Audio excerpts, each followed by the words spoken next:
Little brother Tanner Gudauskas, 27 years old, and we're hanging out here at the North Shore. It's kind of been stormy, huh? It has been extremely stormy, but today feels like the most stormy we've had. Yeah. Rain since sunup. And we were just cracking up. It's like, showed up, the Triple Crown kicked off. Haleiwa was, you know, there was some action going on, but it feels like time is just flying. It's almost all the way over, halfway at least. It's funny because because Pat and I came, we did the HIC event. So we've been here the 2 weeks before Haleiwa. And in those first 2 weeks, the conditions were insane. It was like glassy, it looked like Indo.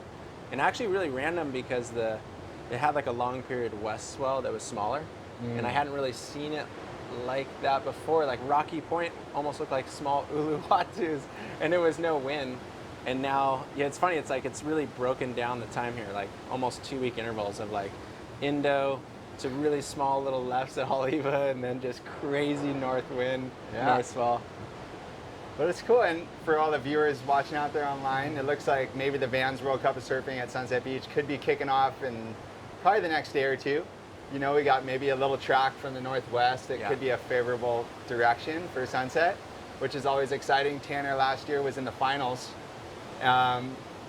Big ups. I mean, it was like, we were all like, what, you made the finals? Because that was so trippy. I really still like, I think that's definitely the best result I've ever, like for me, like personally, like the way it felt was definitely the best because we just always were coming over here, and I remember a lot of quarters, and then I couldn't break the quarter seal. Like I had 2 or 3 at Sunset, and I had like 2 or 3 at Haleiwa. And I remember before that contest, because I was way far out from qualifying, and I was like, we're gonna soul jam this one and just rip the seal off, and then made the finals. That was trippy. What was your headspace like leading up to the event, and then, you know, making each round, and then the day of the finals where you pretty much went from round to 32 at that point, and then by the day's end you're in the remaining last 4 guys. That's a lot of territory to cover. What was going through your mind? Like, how do you deal with stuff like that? Well, I guess I wouldn't have really thought about it until, because at Haleiwa, because Pat's on the bubble now. He's in 15th, I think, and so we were breaking it down. He was in the finals day, and I was trying to give some knowledge of how Sunset was that last year for me, and I just remember key moments, but like every heat had a lot of challenges. And I think on the finals day, there's so much opportunity of like, everybody rolls up in the morning, and you know, you surf one good heat and you're in the quarters, but you surf a couple good heats and you're in the final. So it's like, you can get excited and be like, I had such a great day after you made your first heat. But every heat, like I remember for sure, I got a score on the buzzer on the 32 round over John. And then in the quarters, there was like that crazy one where I got a score on the buzzer over Billy Kemper. And then the semis was that like freak show all QS heat. Like it was like everybody in that heat needed points to qualify. It was like Federico, Jack Freestone, Zeke Lau, myself, and Jatson maybe? Mm-hmm. No, maybe that was 4 already. I think, But it was just like Zeke Lau. Yeah, Zeke Lau was in there too. I was just telling him, I was like, man, you gotta be like, I guess, really present and like hungry for the challenges that are coming for the little heats. Not like, oh, I could make a final if I'm surfing good, but more like just focusing on surfing a heat, I guess. And that's kind of the hardest part. In those finals day, you show up, and I mean, obviously at a Triple Crown event, you know, the Vans World Cup of Surfing, Sunset Beach, where we've always, I felt like, respected to such a high level that we put a lot of time in just to learn it, and taken so many beatings out there that it makes you go, wow, you could act. And then at the end of the day, you have the opportunity to get in the finals. Like, I think that's a huge, you know, obstacle to overcome. And when you did it last year, we were all just like, yeah, baby, we got the finals. But we had been, I mean, gosh, I feel like for us, like Sunset has been one of those waves where it's so easy not to surf it, where you're like, oh, it looks fun, but like somewhere else has to probably be fun. But I feel like we really enjoyed going out there. Mm-hmm. It was funny because I was looking on the Instagram in that photo, somebody posted of that wave that you got. Oh yeah. That like big one what swell direction was that? I was trying to think about that. I think that was at Pure West, probably about 7 years ago if you're watching online. And it was, I think O'Neill sponsored it back in that time frame, and it was just as big as it could handle. It felt like it almost was washing through, but on that direction on the west, it just stands really vertical and like comes kind of hollow. There's no mushy portions to the wave, and Yep. a lot of guys were charging. I remember I had Marcus Hickman in my heat. He was just treating it like it was another day in the park. And Oh my God, yeah. And Sonny Rodrigo G. Dornelas, I think, got one just behind you or something. But that set yeah, was like, there was just some carnival rides going on. Like you're like, oh my gosh, they're running heats out here today, and it was every day you wake up, it's the same thing. And yeah. I mean, coming from California, growing up surfing like T Street and San Onofre and Lower Trussels, I mean, you can look at it two different ways. I feel like you're either hungry to come over here and kind of cut your teeth on like the heavy stuff, or you can feel kind of intimidated by it. And, Yeah. I mean, like when we were growing up, do you have any memories of like coming to Sunset for the first time? And I mean, I remember we were riding 6.3 Rossins at the time Yeah. and paddling out, and it just felt overwhelmingly Yeah. huge. But Then you know, also too, like I feel like when we were growing up, that we were watching like, I mean, Wave Warriors, like searching for Tom Curran. There's clips in Sunset. There's like, Yeah. I felt like at that moment, Sunset still had that prestige of like, okay, you're coming to Hawaii, you got to cut your teeth. Like, Sunset was like a rugged spot where you would have to prove it. Like even like back in the day, I mean, I feel like, well, obviously it was a CT event, but before that, didn't they run the Eddie there? well, they had the Duke Hanamoku event, Yes. Invitational, and I think that started off. And then I know the first Eddie Aikau event, I think, was at Sunset Beach. So the history's been like super long running. Yeah. And it was funny, we were at a talk story the other night, and Randy Rarick. Randy Rarick, Yeah. he was jamming. He's like, dude, this used to be like Sean Thompson had these interviews, and Sean Thompson was describing it as, you know, the high performance standard wave for that generation, and guys would just come and just, if you could rip the bag out of Sunset, you were like kind of a hot guy at the time. Totally. Like, what do you think people still view it in that essence? I don't know. Like that's a funny question because I do feel like it feels like it has changed from that. Like those guys, that was like a moment, you know, where it was you'd hang a hat on it. Yeah. But honestly, after making the final, maybe that was just for myself that it came full circle. But that's probably why the prestige never goes away for those guys that are able to do it. I mean, God, you still see guys out there like Love Hodel, Poncho, like the guys who have always been kind of doing it can still swing a 7.6 with the Yes, guys. it's an ageless approach. Yeah. I mean, let's talk like VIP All-Stars when we were growing up. Well, that's know. what I was gonna say is even too like take the VIP All Stars of Sunset, but then the subculture is the goofy foot guys. Yeah, it's like a micro sub. It's very tiny little. Dude, I remember Evan Approach. Valier, for sure for me, like looking at Evan Valier, Freddie P, CJ Hobgood that year, He won it. was like, I think that was a big year. No, he won it when it was really big. that was psycho.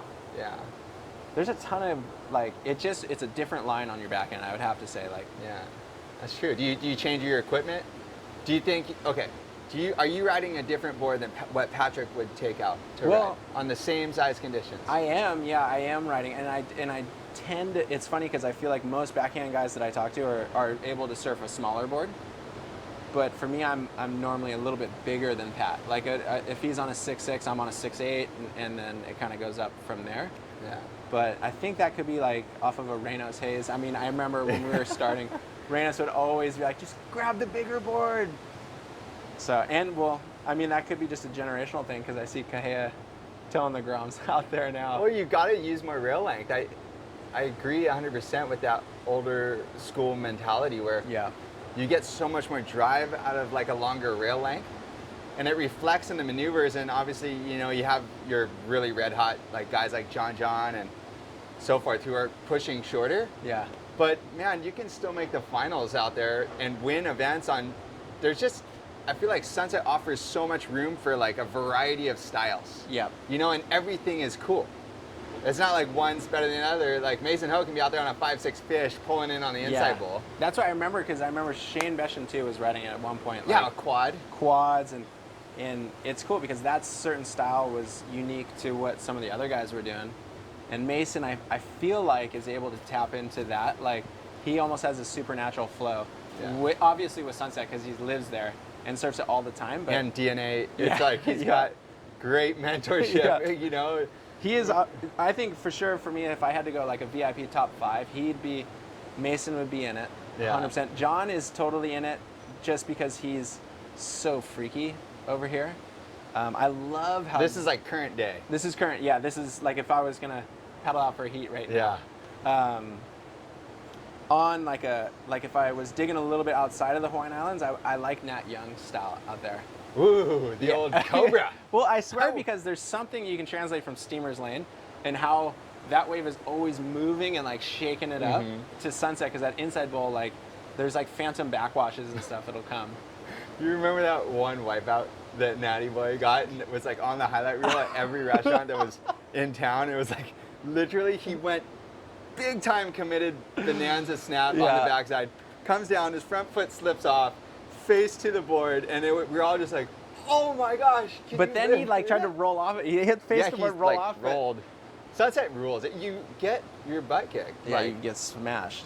and it keeps you super honest. Like if you're hunting the inside bowls and you're feeling like, man, I'm just sneaking out of the candy jar, you know, in here, you're eventually gonna pay the price, which is, you know, you got to pay to play out there. Well, I feel like too, when the more you talk to the guys who have been, there's habitually guys will do well out there, and if you can get the little pearls of wisdom that they have, it's definitely, I think some guys do that, like you're saying, like surf from inside to out, like, hey, I'm gonna, you know, catch one and then catch one. Yeah. And then actually some other guys we were talking to this year are saying, hey, don't catch anything on the inside until the first exchange goes down, because that dictates the whole heat. So it's almost like, I guess you would have to. Everyone's got their own Recipe. theories. The Sunset crockpot recipe. Yeah. So how, breaking down the Vans Triple Crown, no surfing, Haleiwa, Sunset Beach, Yep. and Pipeline. For yourself coming here, what, like, kind of describe each of the locations and kind of like what each one kind of means to you personally, like experiences that you've had out there that kind of maybe even changed your life a little bit. For sure. I mean, definitely like, I don't know if I've had, well, maybe last year, like the Sunset one definitely felt like a visceral stoke up, but for me, Haleiwa has always been like the one that I've wanted to do the best at. I like that it feels like it's the highest performance, and it has that stadium effect where everybody kind of feels like they're sitting on top of it, and it's the first one of the Triple Crown. So I think there's just that excitement that happens. I remember a lot of crazy heats going down, whether it's like the Julian Dusty one, John, like there's been Feels fun. like it's almost become a groundbreaking performance. Yeah, and even like this year, like Griffin was doing some out of body, like beautiful above the lip work and stuff, and so I've always wanted to do well out there, and I think everybody comes in with that energy, and then by the time it translates into Sunset, it's cool because you almost grow. So the wave size grows, and like, you know, the approach is more of a big wave thing where you're trying your best to do as hot doggy stuff as you can on the biggest wave. But I would say Sunset still retains that big wave location, and then Pipe is just the holy grail. I mean, I've gotten to do it a couple times, and just to honestly put a jersey on, it's almost like you have a rush, like an out of body feeling, because there's so many people there connected and contacted to how close they are to Pipe, and then you're paddling out and you have this solo moment in some behemoth, like life and death conditions where you're just freaking. Like, remember that one year? Yeah, I think I gave, like, he broke 3 boards and like 2 leashes on separate occasions. Remember the pep talk? Like, because we were sitting on the beach and I was like, dude, I don't even think I can get out there. Like, it was so massive. And we were watching, that was when Lori dislocated his shoulder, and then Yeah. Shano went on this psycho one, and that was the next heat. I was like trying to get pumped up, and it just felt like I was watching this mutilation. That's what's interesting, like heavy. coming to the Triple Crown, we had Tomas Hermes on last week, and Yes. it was funny because, you know, the waves that you guys surf on the tour, regardless if you're on the CT or the QS level, when you come to Hawaii, this is like a whole nother ball game of variables. Yeah. You know, it's like it can be 20 foot and completely life-threatening out there. Like, Yeah. you got to be on your game. And, you know, I think it just lends itself to so much excitement and big performances, guys coming out of their body who never knew that they had the capabilities of charging as hard as they do. And I just think it's such a great platform for breakout performances and all kinds of just rushes, you know? That's why I feel like, even too, if you go back through all of the Triple Crown events, like we were talking about, the Sunset has obviously that, like, really, it's a tangible one. It's easy to see that, like, people are rising up to do what they have to. Like last year, Jetson, I don't know if he'd made a heat or a couple heats at Sunset, but hadn't had a good run, and then he semi'd to get back on tour. And like, I just remember growing up, like I definitely remember Dan Ross, Jared House, like you were kind of coming in and you would see guys who were doing it. And last year felt so good to get that close. I mean, for me, that's as close as it can get, basically. And so Sunset has that, like, that's a cool package. It's like a prized fight package. But Haleiwa, there's always a couple of those guys that have huge lift up performances. Like I think Wade Carmichael is one I was thinking about. That, remember that year didn't he win it? Yeah, he totally won it. Yeah, and the guy's a hammer. Like, guy went big. Yeah, surfs so good out there. But like stories like that are really fun because throughout the Triple Crown, it's all about people either saving their career, starting their career, like, and the waves are just so much better than what you get on the QS for the full year. And I know Vans has got some cool stuff coming up with they're doing a duct tape festival down in Haleiwa, which kind of encompasses a couple new creative shapes and board design and kind of just a freestyle element. And kind of looking back at Sunset Beach and going, hey, it started single fins. Then you got guys experimenting with Bonsers and twin fins and the thrusters, and you know, seeing where it's at right now in the current day boards. You know, is there stuff from the past that you feel like personally that you've been inspired that you could draw on for performance out there? You know, I think I would have been crazy though to be around during those single fin days, just to have that rudimentary, like, it's not a thruster, so it's not gonna like break in the lip, you know what I mean? But the lines are so similar, and you see a lot of guys still on that equipment out at Sunset, and I think, you know, of course now there's guys like bursting it with like John, whoever it is, like Zeke, he won the Sunset event this year with an air reverse. So, you know, I think there is things you can take from it though, and definitely the approach, the line, and some of the shapes that you still see around. Like Pat Rawson, like I definitely remember those 7.2s that we got way back. Yeah. And they worked insane. I mean, of course they were thrusters, but those were some very good Sunset boards.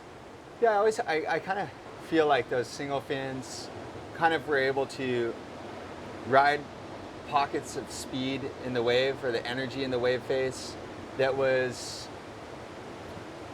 I think if you're able to lock into what those guys, where they were riding and positioning their boards on the wave face and trying to generate speed generally from the wave. You know, the board was basically just gliding and getting all the speed off the wave face. And I feel like if you can harness maybe their lines that they were drawing and kind of influence them with the boards that we're riding now, I think it would lend itself to such huge bursts of speed that you could kind of drive with. I think too, like the line, but also their attitude. If you think, like some of those, like busting down the door, like highlight reel, where it's like, oh my, how are these guys pulling that drop? And like, just commit. And like, that's the huge one, is you definitely have those moments out here that it's kind of cool to have that, where you're like, do I really have this or am I not? You know what I mean? And that commitment is like the rush of kind of Hawaii. That's cool. A lot of it. Yeah. So, talking Vans, Triple Crown, Sunset Beach, what are you up to? The duct tape event that you were talking about is sick, because we got to go to the Tofino one. Oh yeah, that was there's a whole awesome. new lineup, but that concept is really cool and that kind of comes back to the older generation of guys who are shaping their boards, like MP and those guys when they're coming over here had to like mentally break down how they wanted to surf the wave and then put it into foam. So it's cool. I know Nate, Fletcher, Wade Goodall, Nosty's doing it again, and Reynolds. Yeah, and that'll be at Haleiwa, I think, coming up early December.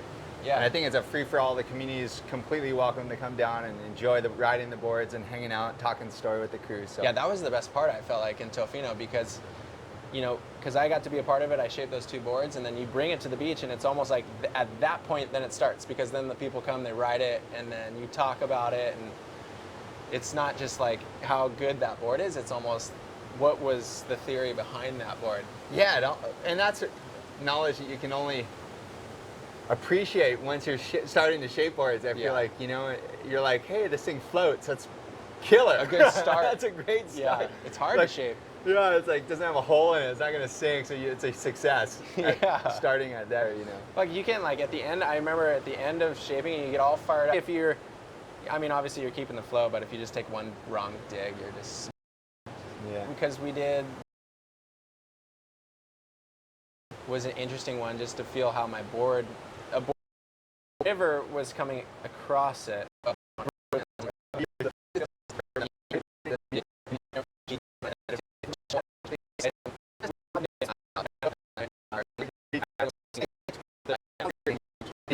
And then you might have, I don't know if Tomas and you talked about that, but Yeah. he's really tapped into sort of that, like being able to compete and then give it your everything and then switch off and then open up a new angle. Because I know for him, we were talking a lot in the middle point of the year. I was kind of like, hey, Tomas, I'm having a terrible year. Like, you know, what I'm kind of just bouncing ideas. Like, what do you think about, like, how would you handle when you go on a losing streak?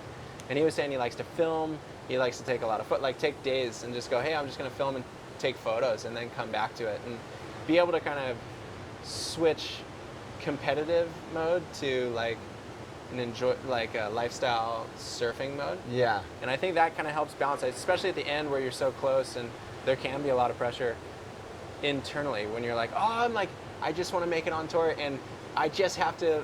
Some guys get like really finite. They're like, I just need like a third in the 32 round, or, you know, I don't know, like I just need to better by this much. But I think just enjoying it, like it seems like at the end of the day, like the more you compromise and sacrifice to be where you're at, the more enjoyment you'll get from it. I know for myself too that I didn't even qualify, and like at the end of the road, it was kind of sick because you qualified a few years ago. Yeah, but I'm talking more specifically on that sunset day that.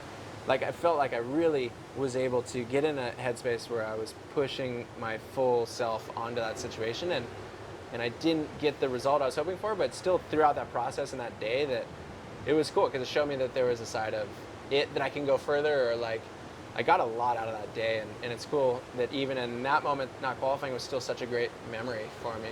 Yeah, I think if maintaining the position of just living every moment in its moment. In its moment. And appreciating all the challenges that are right there and overcoming them. I think Sunset Beach is the perfect, it's like such a bizarre teacher of so many things in your life. It's like, yeah, when you're freaking out, you realize you just got to stay calm and keep it chill. Otherwise, you know, it's so funny. It's not going to help your game plan out there when you're getting sucked in a riptide halfway out to Kauai or something. It happens too. Like you'll just be lost in a thought, and then all of a sudden you see this like West Peak coming up, and how funny is it when it just starts to break? And the first one you kind of make it, but you get sucked back just a little bit, and then the second one you just take the full Brent, and then you're in, and you got to do it all the way around, and you're in a heat, so you have that, you know, sense of stress. And I know you shoot a lot of photos on film. I see you doing it all the time, and Polaroids and all sorts of art and crafts. Have you been doing a bunch of stuff over here? Yeah, I have been. I brought my Polaroid over. I was hoping to just kind of hit the bike path and see who I could get a portrait of, and I've just been shooting around and kind of, it's fun. I think for me that's the same thing like with Tomas. Like it sort of allows you to feel unique in the sense of you're just having fun and you want to create something out of what you're able to enjoy. Yeah, and I think that's like the most fun part about being in the surfing thing is that everybody that you're around is generally pretty creative by virtue of being a surfer, that they're pretty open to it and they might even take some of your ideas a little further and stuff. So yeah, it's a good jam session. And Dylan's staying here at the Van's house, and Wade Goodall just showed up. Yeah, so. like it's good to be surrounded by those guys. You know what I mean? Like how fun Dylan is. He's always... Everyone's playing music all the time and jamming. It just becomes a creative feeling, and you can translate that energy into your surfing and feel that uplifting kind of feeling. And I don't know, I feel like for you at Sunset, I'm like super excited. I think your backside approach is so unique and interesting out there, and I think, man, it's exciting. You look relaxed, man, and that's a dangerous thing for other competitors, but it's just fun. I think that it's just always at Sunset, it's Mother Nature. That's the coolest thing. Yeah, Mother Nature is you compete against Mother Nature, so it's not necessarily who you're, who's in your heat ever, really, because it's just so humbling and so gratifying.